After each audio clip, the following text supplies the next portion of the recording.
வணக்கம். செல்வகுமாரின் 2024 செப்டம்பர் 24 செவ்வாய்க்கிழமை மாலை நிலவர 1 நிமிட ஆய்வறிக்கை.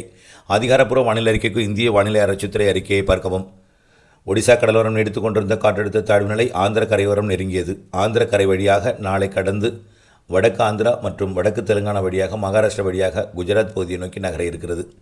இது வரக்கூடிய நாட்களில் நகர்ந்தாலும் தமிழ்நாட்டிலே இன்னும் 2 நாட்களுக்கு வட உள் மாவட்டங்கள் வடகடலோர பகுதிகளுக்கு மழை இருக்கிறது. நேற்று போல் இன்றைக்கும் சென்னைக்கு நள்ளிரவிலே கனமழை காத்திருக்கிறது. இப்பொழுதே சாத்தனூர் உள்ளிட்ட பகுதிகளில் தொடங்கியிருக்கூடிய மழை திருவண்ணாமலை மாவட்டம், திருவண்ணாமலை தலைநகர் பகுதி வழியாக விழுப்புரம் மாவட்டம் வழியாக செங்கல்பட்டு மாவட்டம் செய்யூர் மற்றும் விழுப்புரம் மாவட்டம் மரக்காணம் பகுதிகளுக்கும் நல்ல மழைப்பொழிவை கொடுக்கும். அதேபோல் ஏற்கனவே நெய்வேலி மற்றும் பண்ருட்டி உள்ளிட்ட பகுதிகளில் கொடுத்து கொண்டிருக்கூடிய மழை அது கடலூர் மாவட்ட கடலோர பகுதிகளுக்கும் மழைப்பொழிவை கொடுக்கும். நள்ளிரவிலே சென்னைக்கும் மழைப்பொழிவு கொடுக்கும். நாளைக்கும் சென்னைக்கு மழை உண்டு.